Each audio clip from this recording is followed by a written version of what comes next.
तो हेलो दोस्तों, कैसे हैं आप लोग। स्वागत है आप लोगों का आपके अपने YouTube चैनल में जिसका नाम है गाइड ऑफ पैड। तो दोस्तों, आज की वीडियो में हम लोग बात करने वाले हैं एक और नए कॉन्सेप्ट की, जिसमें हम लोग बात करेंगे पासवर्ड प्रोटेक्शन कैसे करना है।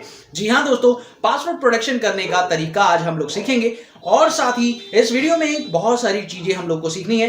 पासवर्ड प्रोटेक्शन से रिलेटेड एक पॉइंट मैं आप लोगों को बताना चाहूंगा कि मान लीजिए कि आपने कई सारे यूजर्स बना रखे हैं और आपने अलग अलग यूजर्स को अलग अलग आईडी दे रखी है और बोला है कि आप इसका एक्सेस कर सकते हैं, यानी कि एक एडमिन बना रखा है और 2 यूजर्स आपने क्रिएट कर रखे हैं और उनको एक लिमिटेड सिक्योरिटी प्रोवाइड कर रखी है। तो अगर आप चाहते हैं कि वो यूजर्स कोई भी एंट्री करें तो मुझे पता चल जाए कि कैसे उन्होंने एंट्री की है, कब कब उन्होंने एंट्री की है, तो इसका भी पता आपको चल सकता है। इस वीडियो को आप देखें तो आपको पता चल जाएगा। साथ ही आप लोग पासवर्ड का प्रोटेक्शन बहुत ज्यादा हायर कर सकते हैं, जैसे आप गूगल पे करते हैं और गूगल पे आपको पता ही है वहां पर स्पेशल कैरेक्टर का यूज करते हैं, 8 कैरेक्टर्स का इस्तेमाल करते हैं, 8 लेटर्स का होता है।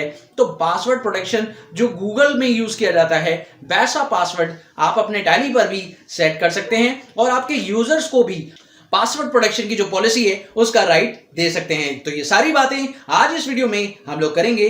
तो नमस्कार दोस्तों, मेरा नाम है अभिषेक, आप देख रहे हैं गाइड ऑफ पैड चैनल। तो चलिए कुछ नया सीख लेते हैं।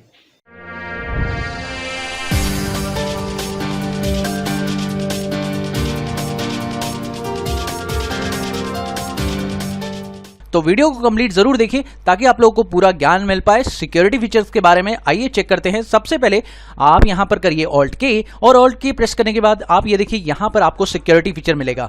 जैसे ही आपको सिक्योरिटी फीचर मिलता है यहां पर करिए यस और यस करने के बाद आप पासवर्ड डाल दीजिए। मान लीजिए मैंने यहां पर डाल दिया है ए यूजर आईडी और ए पासवर्ड, कंफर्म कर दिया। उसके बाद मैंने यहां पर आना है, यहां पर न्यू यूजर नन करिए और यहां पर आपको करना है ऐड यूजर। दोस्तों, आप चाहते हैं कि एक यूजर नहीं, आप मल्टी यूजर बनाना चाहते हैं। सपोज करिए ए जो यूजर है वो मेन यूजर है और आप चाहते हैं कि मल्टी यूजर्स आप लोग क्रिएट करें। तो पहले मैं ए नाम से ही ये यूजर क्रिएट करता हूं। अभी इस ऑप्शन को नो ही रखते हैं, कंट्रोल ए करेंगे और अब मैं इस कंपनी को शट करके वापस जब मैं ऑन करूंगा तो इसके अंदर अब वो पासवर्ड मांगेगा। तो देखिए अब मैंने इसे ऑन किया है और आप देख सकते हैं इसके अंदर पासवर्ड मांग रहा है, यानी पासवर्ड से अब ये लॉगिन होगी।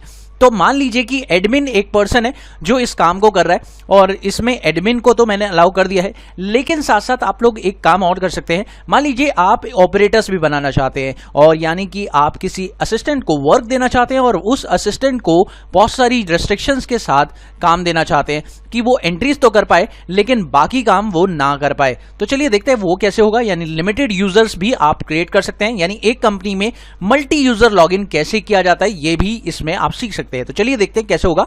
उसके लिए आपको वापस ऑल्ट के प्रेस करने के बाद आप लोग को जाना होगा अगेन सिक्योरिटी फीचर्स पर और इसमें आप लोग यहां पर आएंगे add users after saving security. इस ऑप्शन को यस करिए। जैसे ही यस करेंगे आप लोग देखेंगे यहां पर आप लोगों को डेटा एंट्री ऑपरेटर के नाम से एक पॉइंट मिलेगा जिसमें आप लोग एंटर करेंगे और जैसे ही एंटर करेंगे आप लोग को इसकी जो लिमिटेड फैसिलिटीज मिलती हैं डेटा एंट्री ऑपरेटर्स को, उसे सारी चीजें अलाउड नहीं होती। अब यहां पर इसे यूजर बना देते हैं बी और इसका यूजर नेम और पासवर्ड इसको भी दे देते हैं। एक और डेटा एंट्री ऑपरेटर बनाते हैं, मान लीजिए कि उसका किसी और पर्टिकुलर फील्ड में काम है तो उसको भी हम लोगों ने सी आईडी दे दिया है कि भाई तू भी काम करेगा, बी भी काम करेगा और सी भी काम करेगा। तो यहां पर एंटर कर दिया और मैंने एक्सेप्ट कर दिया। अब ये जो कंपनी है ये 3 यूजर्स लॉगिन कर सकते हैं, एक तो एडमिन जो कि मैं हूं और साथ में बी और सी यूजर्स जो कि अदर पार्टीज है वो भी लॉगिन कर सकती है। लेकिन अगर मैं बात करूं तो अगर वो लॉगिन करेंगे तो उनको कैसा इंटरफेस दिखेगा, वो लोग क्या क्या कर सकते हैं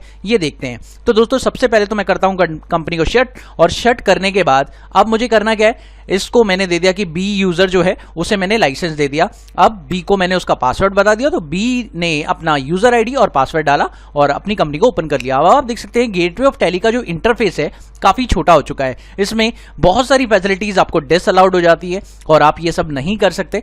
जैसे कि मैं आप लोगों को बताना चाहूंगा कौन कौन सी फैसिलिटीज में डिसअलाउ कर दी गई है। आप देखिए दोस्तों यहां पर आप देख सकते हैं कि अगर मैं यहां पर लेजर में जा रहा हूं और लेजर में मैं एचडीएफसी बैंक को ओपन कर रहा हूं और मैं चाहता हूं कि इस लेजर को मैं ऑल्टर करके इसे डिलीट कर दूं तो मैं ऐसा कुछ नहीं कर सकता, क्योंकि ये यूजर है, इसको लिमिटेड एक्सेस अलाउड है और वो कुछ भी क्रिएट नहीं कर सकता, ना वो किसी लेजर को ऑल्टर कर सकता है, इसे ऑल्टरेशन की परमिशन नहीं है। सिर्फ ये क्या कर सकता है, एक एंट्री कर सकता है। तो वाउचर एंट्री पे चलते हैं। मान लीजिए किसी पेमेंट की एंट्री करवा देते हैं, यहां पर किसी पार्टी की पेमेंट, सपोज करिए मैं एक एडवांस सैलरी की पेमेंट कर देता हूं 15,000 रुपए। तो यहां पर मैंने एडवांस सैलरी की पेमेंट 15,000 रुपए कर दी है।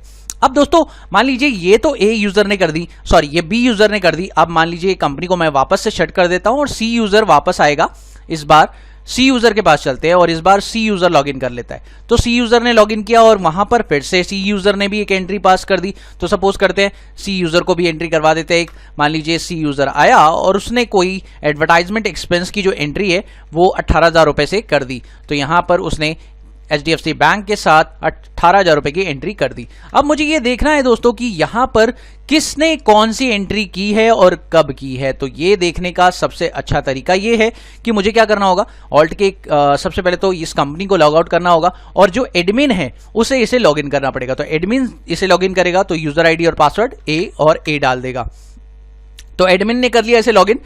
तो दोस्तों आपको एक छोटा सा काम करना होगा, उसके बाद आप लोगों को यहां पे जाना होगा, ऑल्ट के करना होगा और ऑल्ट करने के बाद आप सिक्योरिटी फीचर पे जाएं और यहां पर आपको एक छोटा सा वर्क करना है, अनेबल करना है टेली ऑडिट फीचर। जैसे ही आप ये यस कर देंगे, यस करने के बाद आप लोगों को मेन लॉगिन जो आप लोगों ने यूजर एडमिन से लॉगिन कर लिया है, इसको जैसे ही एडमिन से लॉगिन कर लिया आप डिस्प्ले पे जाइए, डिस्प्ले पे जाके डेबुक पे जाइए और डेबुक पे जाने के बाद आप F12 प्रेस करेंगे। जैसे ही आप F12 प्रेस करेंगे यहां पर आप लोगों को दिखेगा शो एंटर्ड बाय, यानी आपकी कोई भी एंट्री किसने एंटर की है, किस यूजर ने एंटर की है, ये आपको पता चल जाएगा। यस कीजिए इस फीचर को। जैसे ही आप यस करेंगे, कंट्रोल ए करेंगे तो आपको देखिए पता चल रहा है कि ये जो एंट्री एडवांस सैलरी की वो बी ने एंटर की है, ये एडवांस सैलरी के अलावा एडवर्टाइजमेंट की जो एंट्री है वो सी ने एंटर की है, विशाल मेगामार्ट की एंट्री है जो बी ने एंटर की है और ये जो सारी एंट्रीज है ये अननोन है, यानी ए ने, किस यूजर ने कौन सी एंट्री को एंटर किया है, यहां पर सारी जानकारी मिल रही है दोस्तों। तो बहुत ही सिंपल तरीके से, पहले अननोन आ रहा था क्योंकि मैंने उससे पहले यूजर डिफाइन नहीं किए थे, लेकिन कंपनी बनाते ही अगर मैं यूजर डिफाइन कर देता तो पहले की सारी एंट्रीज पर ए लिखा आ जाता। दोस्तों ये तो था एक फीचर। चलिए बात करते हैं एक और फीचर की जो कि है बड़ा कमाल का, और वो है क्या, चलिए ऑल्ट के वापस करिए और ऑल्ट के करने के बाद जब आप मेन लॉगिन से ऑल्ट के करेंगे तो यहां पर एक नया पॉइंट मिलेगा आपको पासवर्ड पॉलिसी का। इसमें आप देखिए, आप यहां पर एक्टिवेट कर दीजिए पासवर्ड पॉलिसी को। जैसे ही आप ये एक्टिवेट करेंगे और आप कंट्रोल ए करेंगे, उसके बाद आप देखिए कमाल की चीज होने वाली है। कंट्रोल F3 से आप इस कंपनी को बंद कर दीजिए और अब मान लीजिए कि इस कंपनी को मैं बी यूजर के साथ लॉगिन करता हूं। तो दोस्तों देखिए, बी यूजर के साथ लॉगिन तो कर लिया मैंने, लेकिन अब वो मुझसे पूछ रहा है कि आपको अपने पासवर्ड को कम से कम 8 कैरेक्टर का बताना पड़ेगा। तो आप लोगों को यहां पर अपना पुराना पासवर्ड तो डालना ही डालना है, लेकिन अब आपको एक नया पासवर्ड यहां पर क्रिएट करना पड़ेगा जो कि कम से कम 8 कैरेक्टर का तो होना ही चाहिए। तो यहां पर मैंने अब 8 कैरेक्टर का पासवर्ड जो है यहां दे दिया है और उससे अधिक भी दे सकता हूं। तो मैं यहां पर सबसे पहले वो काम कर लेता हूं और अब ये पासवर्ड सेट हो चुका है 8 कैरेक्टर का, तो अब ये लॉगिन हो चुका है। तो दोस्तों ये ध्यान रखिए, आप चाहें तो अपने यूजर्स पर इस तरह के पासवर्ड्स लगा सकते हैं ताकि सिक्योरिटी और टाइट हो जाए। तो टेली ने एक नया फीचर दिया है आप लोगों को। बस यहां पर अगर आप मेन यूजर से लॉगिन करते हैं, ये देखिए मेन यूजर से लॉगिन करने के बाद आपको यहां पर एक नया फीचर देखने को मिलेगा पासवर्ड पॉलिसी का, जिसमें आप देख सकते हैं अगर मैं इसे एक्टिवेट कर देता हूं तो यहां पर मिनिमम पासवर्ड की स्ट्रेंथ 8 डिजिट की हो जाएगी। एडवांस पैरामीटर्स अगर आप सेट करना चाहें तो यहां पर सेट कर सकते हैं कि भाई पहला कैरेक्टर कितने अल्फाबेट कैरेक्टर होने चाहिए, कितने न्यूमेरिक होने चाहिए, कितने स्पेशल कैरेक्टर होने चाहिए और आपका पुराना पासवर्ड कितने दिन तक वैलिड हो, ये आप लोग बता सकते हैं कि 90 दिन के बाद वो ऑटोमेटिकली डिसेबल हो जाए। सेट कर दे उसे 0, यानी आपका 90 दिन बाद जैसे ही पासवर्ड एक्सपायर हो जाएगा तो वो अपने आप ही उसे 0 पर सेट कर देगा।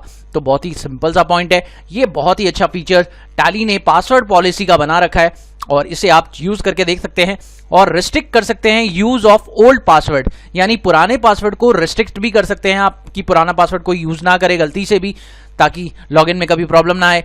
और आप चेंज कर सकते हैं पासवर्ड ऑन फर्स्ट लॉगिन पर भी चेंज कर सकते हैं। Allow users to change password, users को भी बता सकते हैं कि भाई आप अपना पासवर्ड खुद बदल सकते हैं अगर आपको करना चाहिए। तो यहां पर आप लोग बहुत सारे फीचर्स का इस्तेमाल कर सकते हैं। तो मुझे उम्मीद है कि दोस्तों आप लोग को ये सारी बातें अच्छे से समझ में आ गई होगी। अगर आप लोगों को कोई डाउट है इससे रिलेटेड तो आप मुझे कमेंट सेक्शन में पूछ सकते हैं। बाकी thank you so much for watching my video. Have a wonderful day दोस्तों। Happy learning. बाय।